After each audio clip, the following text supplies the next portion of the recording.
When I was asked to do this eulogy, I was terrified. I've never done this before, and I thought, well, how do you be responsible to everybody and capture their feelings and thoughts and memories, and how do you do that? I mean, that's a big responsibility. So I said to Matt, driving over, good heavens, you know, it's unnerving. But on the other hand, I feel that eulogies don't have to be dark and somber and grim. And we have to say, you know what, it happens, but there are so many good things about this that you can't say, oh gosh, this is so horrible, we can't tolerate it. We have to say, wow, she was wonderful. But the energy in which she left for all of us is inspirational. So I just want to say that. The other thing I didn't want to do today, I didn't want to read, because I hate that. You know, you're looking down and you're breaking the eye line, you want to just tell the story. But in talking to my three brothers, they said so many things to me. And I learned a bunch of things I didn't know about my own mother. You think you know everything. When you know someone, you really don't. Truly, you don't. And I don't care if you live with somebody for 5 years or 50 years, all of a sudden somebody says something, you go, oh, what? My three brothers and I sat together last night and they told me a bunch of things and I was shocked.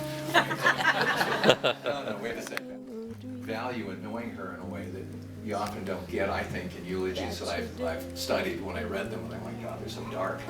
And yes, they can be, but I think you have to, as I said, repeating myself, she did so many cool and remarkable and creative and adventurous things that I want to share it with you, so I wrote it down. So pardon me if I have to look up and down, but I'm going to do that. So, all right.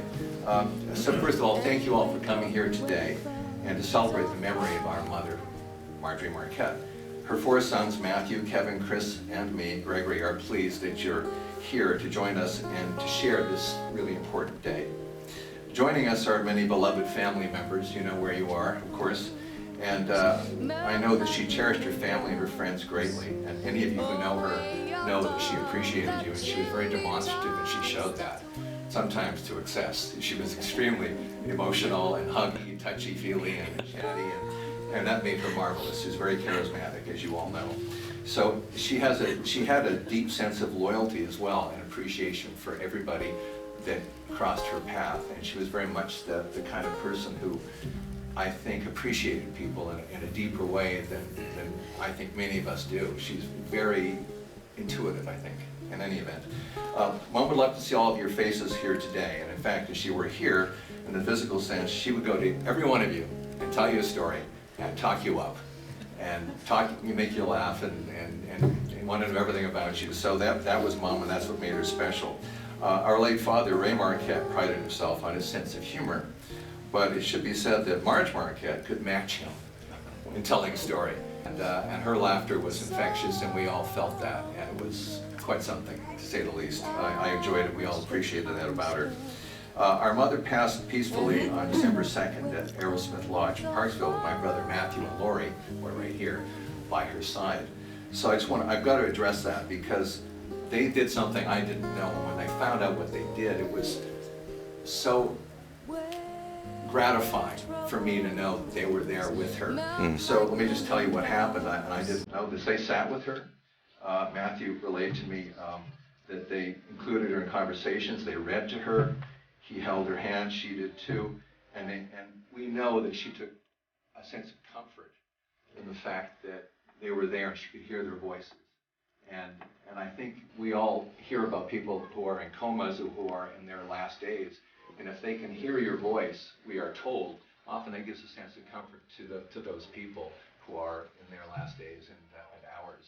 So my brothers and I are immensely grateful to these two for taking that time and being so intuitive themselves to be there at the right moment. So I just want to say thank you. My brothers say thank you for that. As many of you know, Mom struggled with dementia and in her final years, but she put forth a valiant effort and fought hard while she could to maintain her dignity and her fierce sense of independence. I'd like to acknowledge the staff at Aerosmith Lodge and the many VHA care workers who made Mom's final years comfortable. And special thanks to Teresa Horberger, Mom's case manager. She was the one who advocated strongly for Marge to get into assisted living, which she needed very much.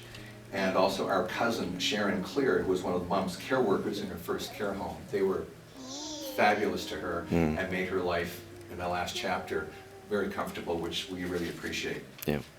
My brother Chris, who's here, there he is right there, lived with Mom during the early stages of her dementia and relates a story about Mom getting a bus in to Cumberland Lodge for senior activities.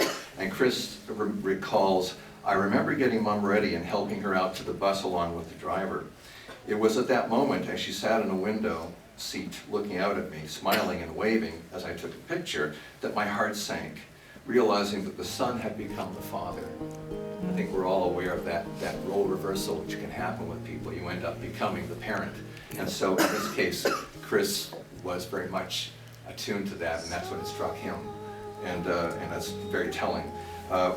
Life had come full circle. Her connection to her extremely active life was precious, as was her connection to the special people and memories in her life. All of you here today were part of that life's journey, and she valued all of that more than many people do. I think some people pass or in that last stage don't communicate or don't have a sensitivity to that, but she did. And right to the last second, it was extraordinary. This is one of her great, amazing powers, which we all, again, appreciate. The charismatic matriarch of the Marquette family will be dearly missed by her sons and their wives and children and grandchildren. Matt and Lori, Kevin and Denise, Chris and Christy, and my lady, Mickey, our daughter.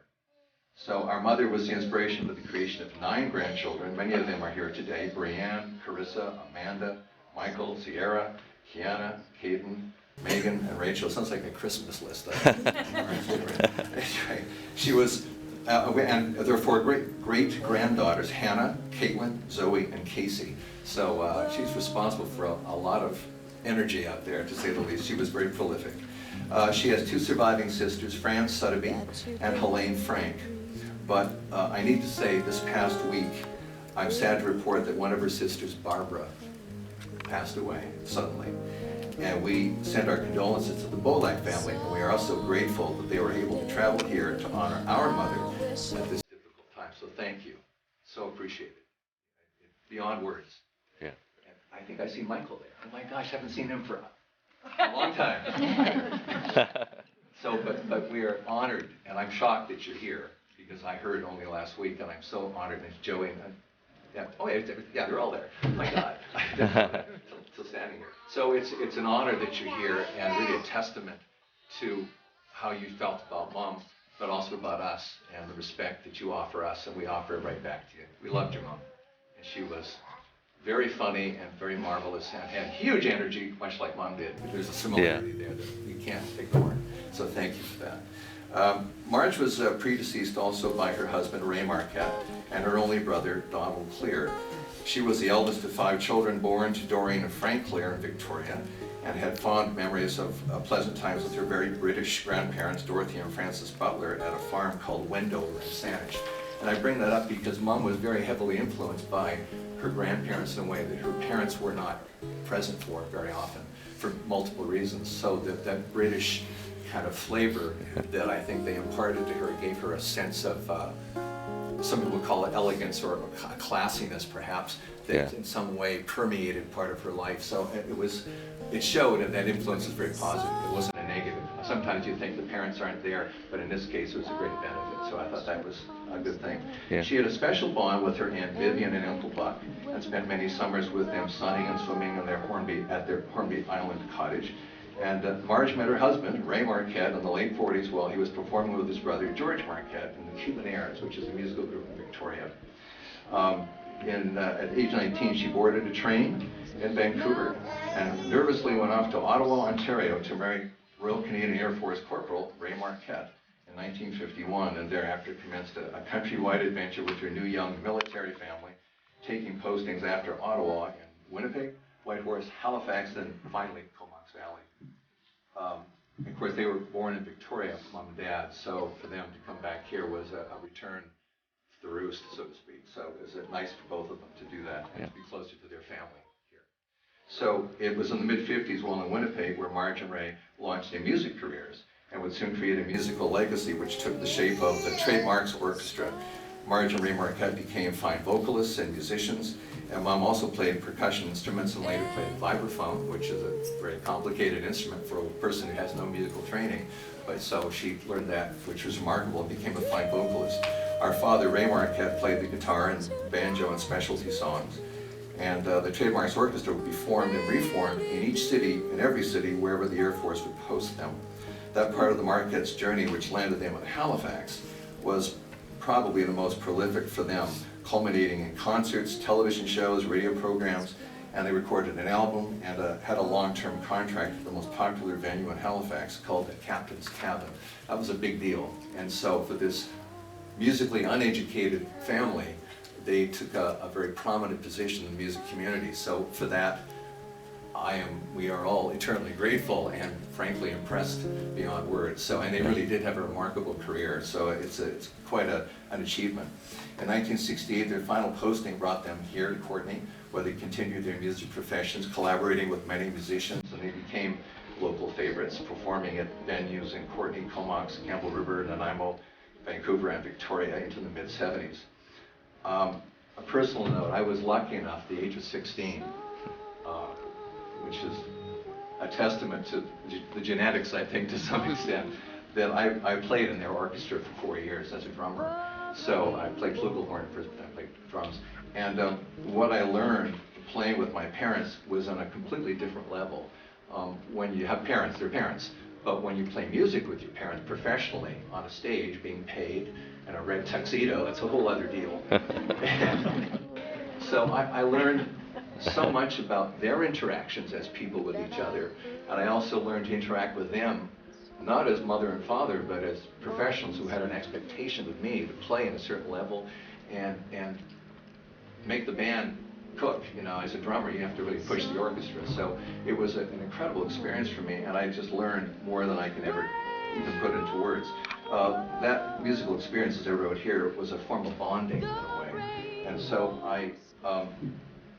it changed my life in a way. It turned me into a different person, because creatively I found a new part of me I didn't know I had. I now work in film and television, but at that time, music was all I wanted to do, and they had ignited something in me and in all of us.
She got to sing with Dal Richards' big band in the musical world. That was Yeah.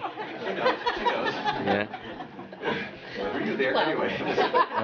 It was a wonderful thing for her, because to have an icon call you and say, "Will you come sing with my orchestra?" It was the pinnacle of her career. So I think that was good. And why that's important also, I'll bring that up, because she did it by herself. It wasn't with Ray Marquette. It was Marjorie Marquette, and it was her voice, and it was she that they wanted, not Ray and Marge, but Marge. So for her, I think in her own heart, she felt like she'd achieved something on her own without being carried by somebody or handheld, and that's a big deal. Particularly in a creative, competitive world, it was very impressive. In addition to the musical endeavors, they also, Marge and Ray both were members of the Cobell choristers, which many of us participated in, and she often performed with the legendary actor Sid Williams. Marjorie became a long-term employee of the Courtenay Drugs on 5th Street, and a dispensing optician and manager with Sears Optical in Prince George and Nanaimo. She was asked to retire at 71, which she resented deeply. That's right. She didn't work until yesterday if she could. Yes, yes.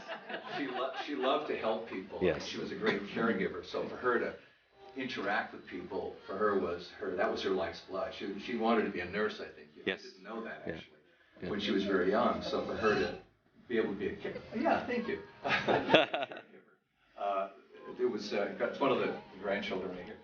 Anyway, so in 2003, she returned to the family homestead here in Puntledge Park in Courtenay, and she became a volunteer with the Red Cross, an advocate for those in need, and established her longtime affiliation with the Beta Sigma Phi sorority, and she became exemplar and achieved a master's level for that. She was a caregiver to Dad when he was in his last weeks. He passed away from cancer. And then she had, they were good friends over years, but they returned as friends and she helped him. And she also cared for her friend Bob Hilton in his final months. So again, a testament to her caregiving capacity. She lived for that. Had Mom some encouragement, she probably would have been a nurse, but in any event, she had a good run. Marge enjoyed her daily walks around Puntledge Park and loved brushing her very cool, long-haired cat named Maya while listening to Diana crawl, and she'd crank it up and bug the hell out of the neighbors. Yeah. But they loved it. She was a huge fan, and she even kept a scrapbook about Diana Krall. Every concert she went to, she would create this book and memorabilia about Diana. And she was friends with her too. They actually met. For those wondering whatever happened to Maya the cat, thankfully the cat was adopted by a musician friend of Kevin and Denise, so the cat's well taken care of. Just know if any of you had concerns. My brothers have shared some words with me. I just want to share this to kind of close out here. I was talking to Kevin at one point, and we wanted to find adjectives and adverbs that said, "Who's Marge Marquette? What do you say? What are the words?" So we all came up with adjectives and adverbs, but some I didn't think of. And here are some of the words we use to describe her: compassionate, outgoing, generous, vivacious, classy, sensitive, creative, fiercely independent, positive, thoughtful, talkative, intelligent, well-read, and fearless. Yeah. And to add to the fearless thing, which is bizarre, she used to tell us, none of you can ride motorcycles. That's too dangerous.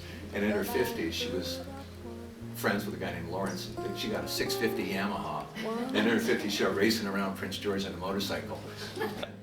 And to me, that's scary. I mean, but that's what she did. So that shows she had. It was good advice. Oh, well, there you Yeah. go. She had guts. She was really remarkable in that respect. Anyway, I have to point one thing out, because eulogies, as I said earlier, are by definition somber and profoundly sad.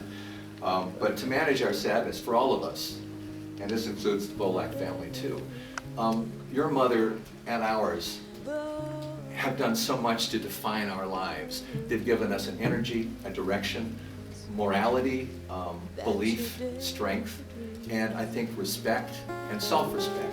And I think they've achieved, both of our mothers have achieved so much for us. And we have to carry that, and rather than be hiding in darkness and sadness, say, hey, you know what, wow, who would we be without them? And I think that's it, right? I mean, why we're here.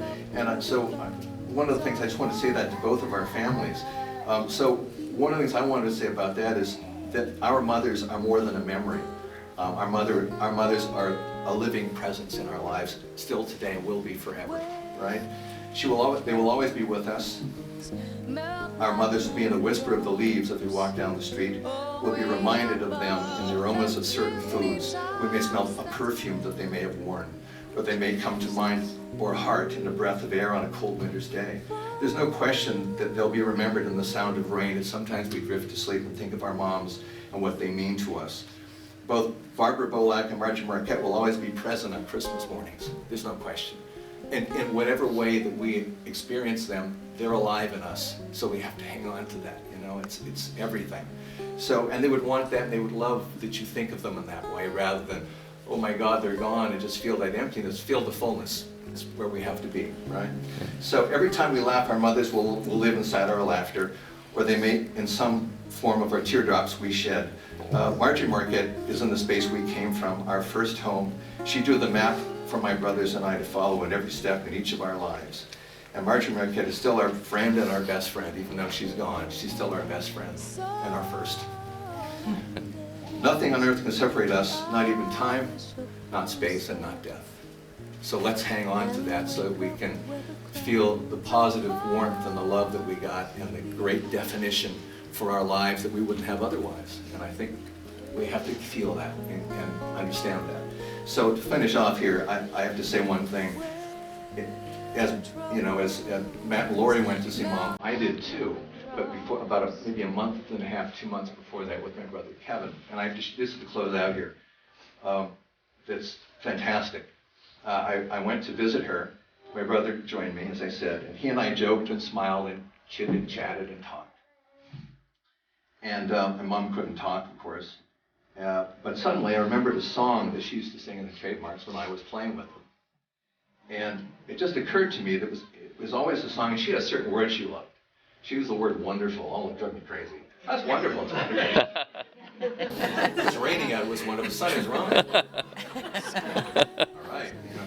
However, as a testament to that, there was a song she sang called "Swonderful." It was written by George and Ira Gershwin. Believe it or not, in 1927, and Frank Sinatra sang it, Ella Fitzgerald, Diana Krall, and my mom sang it. And I was sitting there thinking about that, and I thought, well, you know, that was a song that really relates to who she was. So as she sat in a wheelchair, I leaned over, and I quietly sang the first verse of this song to her.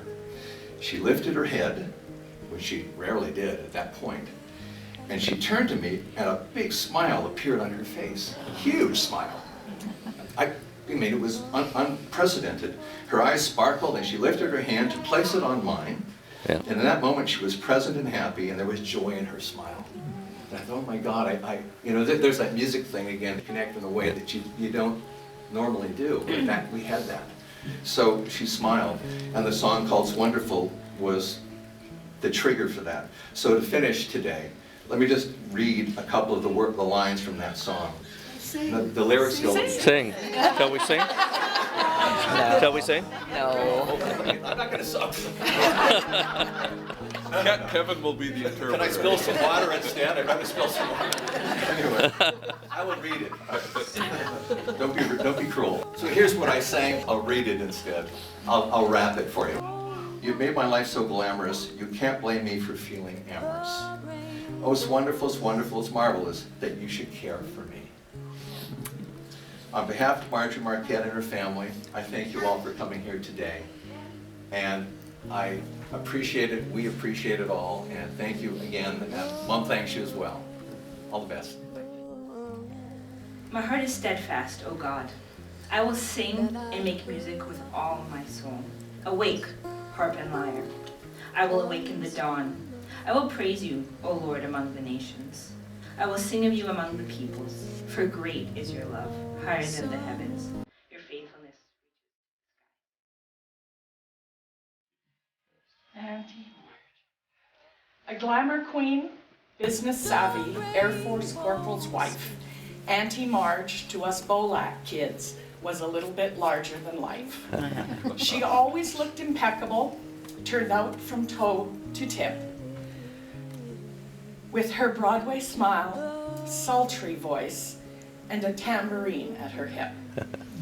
She had that special way of seeing the world through rose-colored glasses, so it's only fitting she became an optician, dispensing them to the masses. Music, sorority, T-birds, and cookies were just a few of her joys. She seemed to have a lot of loves, though none so great as her boys. Craig and Matt, Kevin and Chris, this I'm sure you know. Your mother could not have been more proud, and how she loved you so.